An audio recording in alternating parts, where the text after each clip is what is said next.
पूरा तो रावण देखने आएंगे। और बचपन से क्लास 6 से मेरे से कहा जाता था रावण दिखाने ले जाएंगे, रावण दिखाने ले जाएंगे, लेकिन रात होते ही घर वापस भेज दिया जाता था।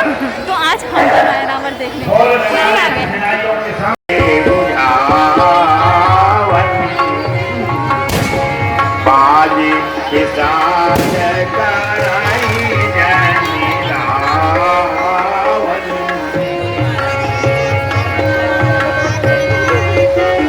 तो यहाँ बहुत ज़्यादा भीड़ है, बहुत ज़्यादा, क्योंकि 2 साल बाद ये लग रही है, कोविड के टाइम पे नहीं लगी थी। तो पुत्र मरण के वियोग में लंकाधिपति रावण शोकमय। सभी मंत्री लंकाधिपति रावण को समझा रहे हैं, हे महाराज आप शोक न करें, क्योंकि पुत्र धन स्त्री इन तीनों से वैसा ही सुख होता है जैसे आकाश में घटा से बादलों से बिजली चमकती और तुरंत जल्दी छिप जाती है।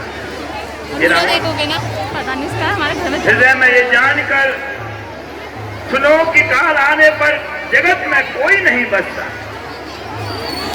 हे स्वामी अब वही उपाय करो जिससे शत्रुओं का विनाश हो।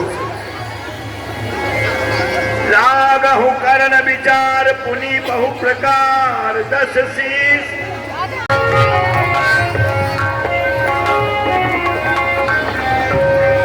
रावण मन में विचार करने लगा कि लंकाधिपति रावण की व्याकुलता का क्या कारण।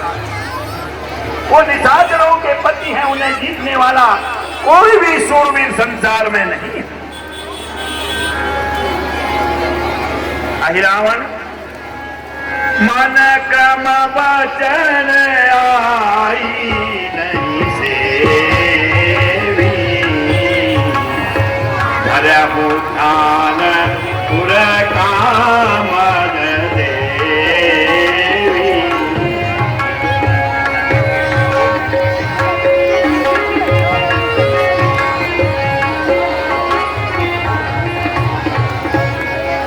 रावण मन क्रम वचन से देवी का भक्त था।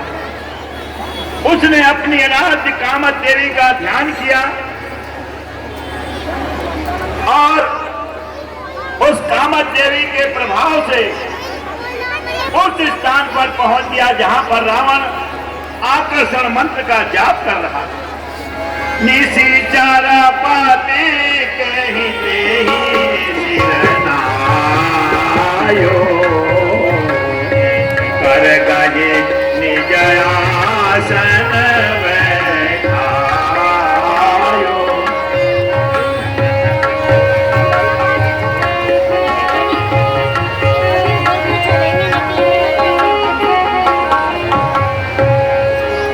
तब रावण ने वहां पहुंच करके रावण को प्रणाम किया। रावण ने उनका हाथ पकड़ के अपने समीप बिठाया। रावण तब रावण ही पूछी कुशल सप्रीत, प्रथम कही कही सब कथा जैसे भगनी। पास इसलिए बुलाया है कि ऐसा यत्न करो जिससे शत्रु का नाश हो जाए। ये सुनकर रावण शोकमग्न हो गया। शोकमग्न होकर के सुहावने वचन कहने लगा। अनीत होय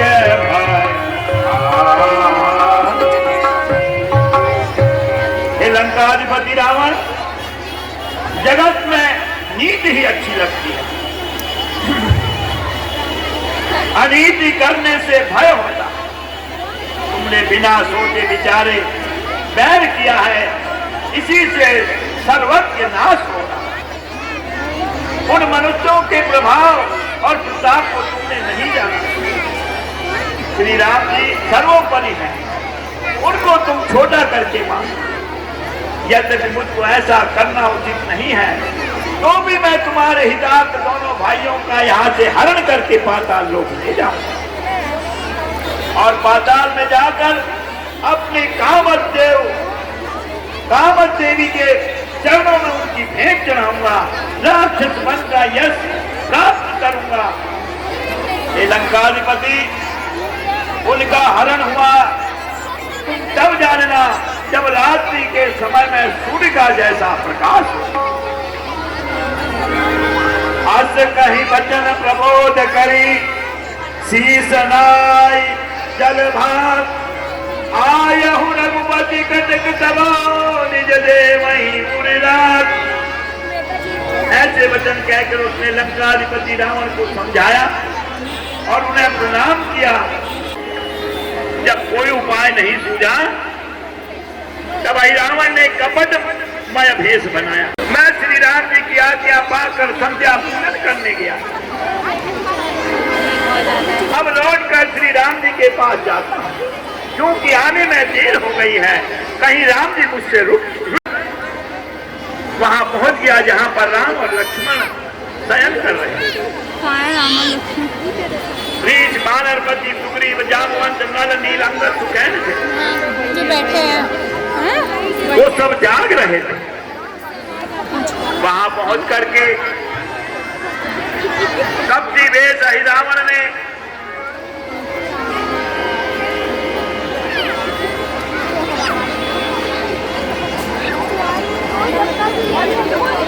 अपनी मोह माया से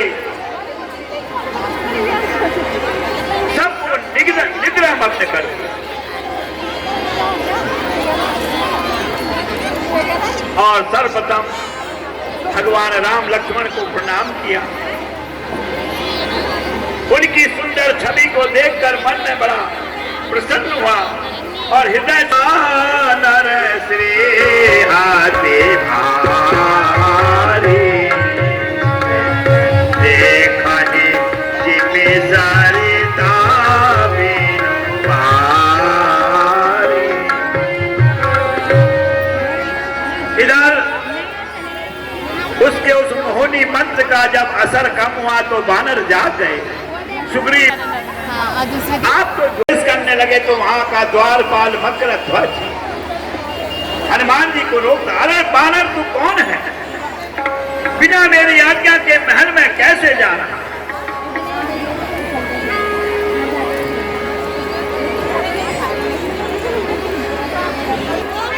पवन सुत है नाम मेरा, विदित है संसार में, रोक सकता क्या मुझे, जाने दे जो द्वार में।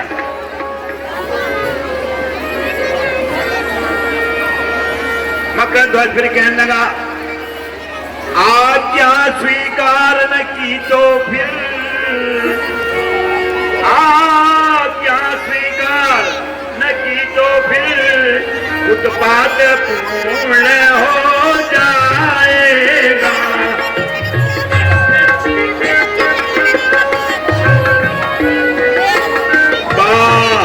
के द्वारा है व्रत की सब अभिमान पूर्ण हो जाए।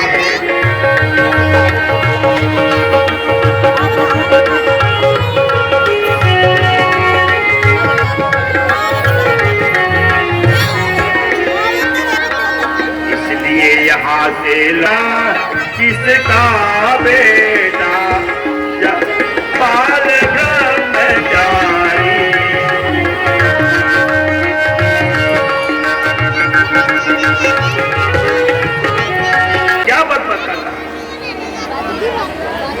मकरध्वज कहने लगा, सुनिए कर लंका दहन पिता, जब जल में पूछ बुझाई थी,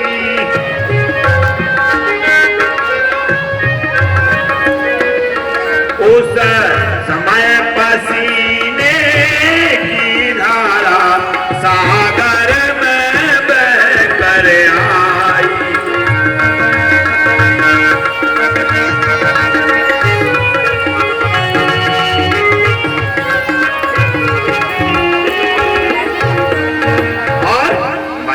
ने उसका पान किया, रह गया गर्भ तथे कालों से, मिल गया देव क्रम से विचित्र, ये मकरध्वज सा लाल उसे, ये मकर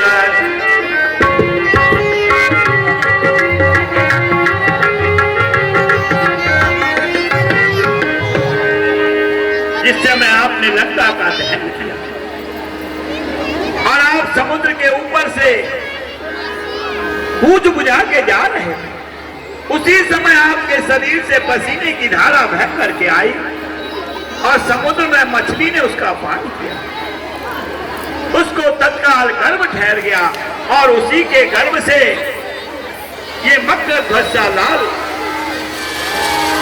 पैदा हुआ। हनुमान जी कहने का अच्छा चल तू मेरा ही बेटा सही, किंतु बेटा तू मेरा रास्ता छोड़, मुझे शीघ्र ही अंदर जाने दे।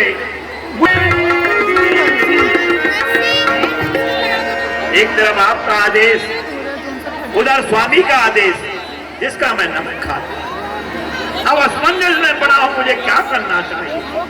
पितृदेव आप ही बतलाएं, इस समय धर्म क्या है मेरा, हे कार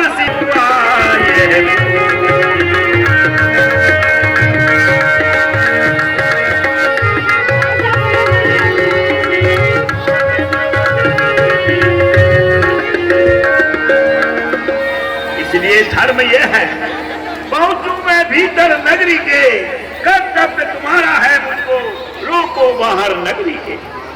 जब लक्ष्य भिन्न दोनों का है तो कैसा बाप और बेटा, तो वीरों में बल युद्ध होगा।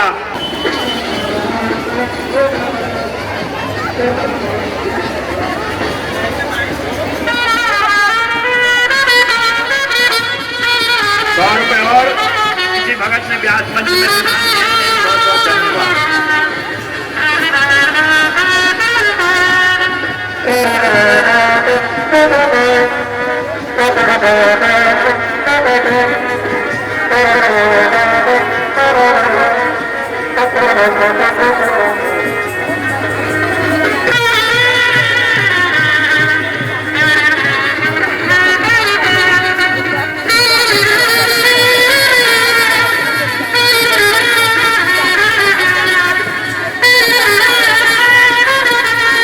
और मालन जब पुष्प लेके जा रही थी, उस पुष्प में बैठ गए। इधर अहिरावण देवी को पुष्प चढ़ा रहा था, उस पुष्प के माध्यम से स्थान छोड़ के चली गई और हनुमान जी उनके स्थान पर देवी रूप बन करके अहिरावण द्वारा की गई पूजा को स्वीकार कर रहे हैं। खूब भक्षा भक्ष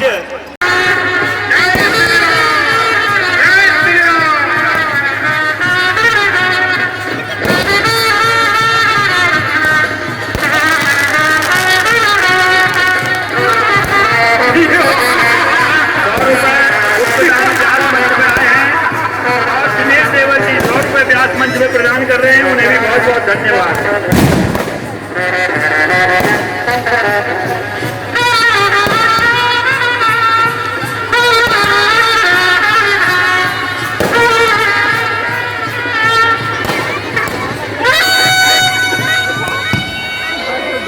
इस प्रकार हनुमान जी ने अहिरावण को संहार दिया और द्वार से मकर ध्वज को खोल करके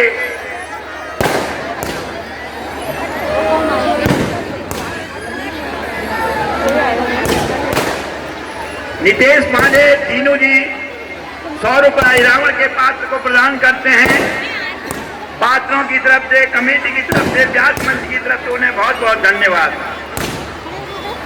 और मकर ध्वज को हनुमान जी खोल करके प्रभु के समीप ले गए और कहने लगे, हे प्रभु, मैंने निशाचर अहिरावण का वध कर दिया है और ये मेरा पुत्र मकर ध्वज है जो इस पाताल नगरी का द्वारपाल है। भगवान ने अहिरावण की जगह पर पातालपुरी के सिंहासन पर मकर ध्वज को विराजमान किया और उसका राज तिलक कर दिया कि हे मकर ध्वज, आज से तुम इस पातालपुरी के राजा हुए। इस प्रकार से हनुमान जी वहां से राम लक्ष्मण को लेकर के रामादल में पहुंचते हैं।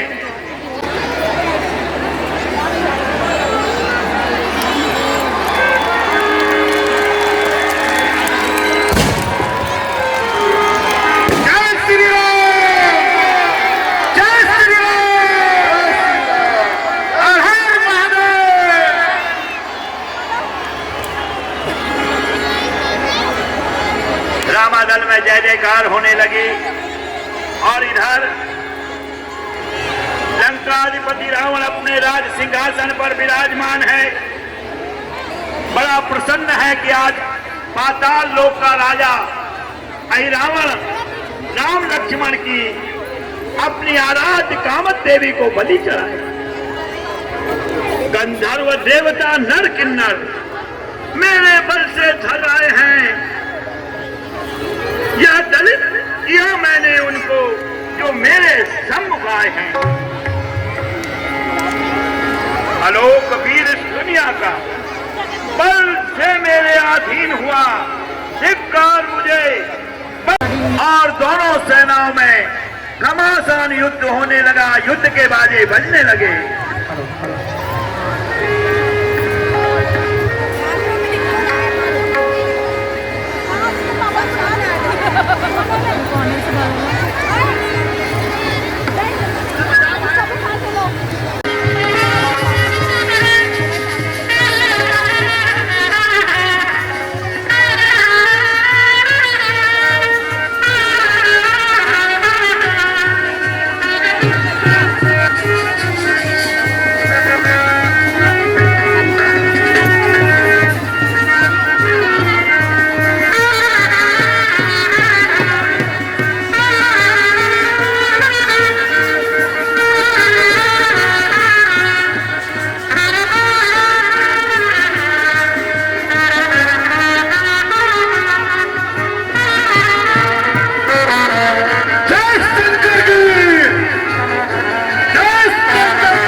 Yeah.